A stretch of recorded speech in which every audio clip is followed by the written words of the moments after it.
Hello दोस्तों, आज की क्लास में हम जानेंगे कि एक संविधान के ऐतिहासिक बैकग्राउंड के बारे में। मतलब कि उसके ऐतिहासिक बैकग्राउंड क्या है, यानी संविधान बनने के पीछे क्या कारण है। कुछ तो रीज़न होगा जिसकी वजह से संविधान को बनाया गया। तो इस संविधान के बारे में हम लोग कुछ कारण क्या रहे हैं उसके बारे में हम लोग एक ओवरव्यू लेते हैं। तो सबसे पहले 1600 ईस्वी में क्या हुआ कि ब्रिटिश ईस्ट इंडिया कंपनी के रूप में भारत में आई। और भारत में वो क्यों आई? तो भारत में वो व्यापार करने के लिए आई। तो व्यापार करने के लिए जो सबसे पहले ईस्ट इंडिया कंपनी भारत आई, तो इसको परमिशन किसने दिया था?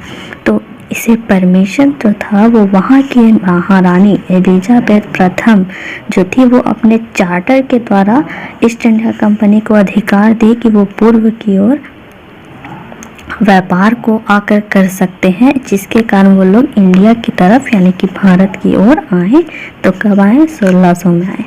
अब 1600 के बाद वो लोग व्यापार करने तो आ गए। तो वो लोग का सबसे शुरुआती था कि वो लोग व्यापार सिर्फ कर रहे थे, व्यापार के मकसद से वो लोग आए थे।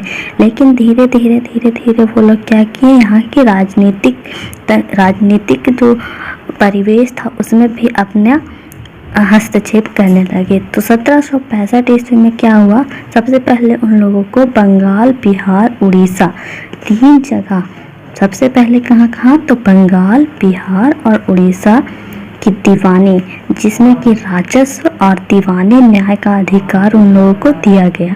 तो ये अधिकार ऐसे तो उन लोगों को नहीं मिल गया होगा कि आए और ये अधिकार मिल गया। हमें भी कुछ अधिकार प्राप्त है, तो इसके भी कुछ सोर्स हैं जिसके द्वारा हमें अधिकार मिले हैं। तो इन्हें भी ये 3 जगह में राजस्व का अधिकार जो था वो वहाँ के मुग़ल बादशाह, उस टाइम मुग़लों का शासन था, तो इस जगह पे तो मुग़ल बादशाह जो थे वो शाह आलम जो थे उनके द्वारा दिया गया था। तो ये कब दिया गया? तो 1764 में जब वो बक्सर के युद्ध में विजय हो गए, तो उसी के द्वारा उसके 1 साल बाद 1765 में क्या किए वो लोग, इन तीनों जगह पे इस ब्रिटिशों को यहाँ पे राजस्व के अधिकार को दे दिया।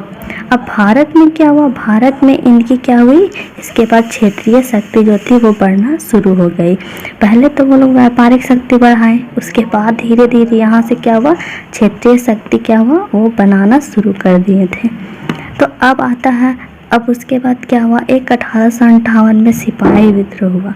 और इसका कुछ तो कोई भी विद्रोह या कोई भी लड़ाई झगड़ा होता है तो उसके कुछ ना कुछ, चाहे तो वह पॉजिटिव या नेगेटिव, कुछ ना कुछ रिजल्ट जरूर निकलता है। तो इसका भी परिणाम क्या हुआ कि भारत के शासन की जिम्मेदारी क्या थी, वो अब डायरेक्ट रूप से इन लोगों के हाथों में आ गई सिपाही विद्रोह के बाद।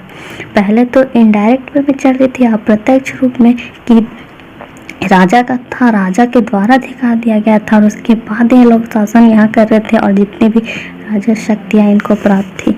लेकिन इसके बाद क्या हुआ, इन्होंने प्रत्यक्ष रूप से अपने हाथ में ले लिया सारा शासन को। कब? 1858 में सिपाही विद्रोह के बाद। अब 15 अगस्त 1945 को क्या हुआ, हमारा देश आज़ाद हुआ, ये सभी लोग जानते हैं।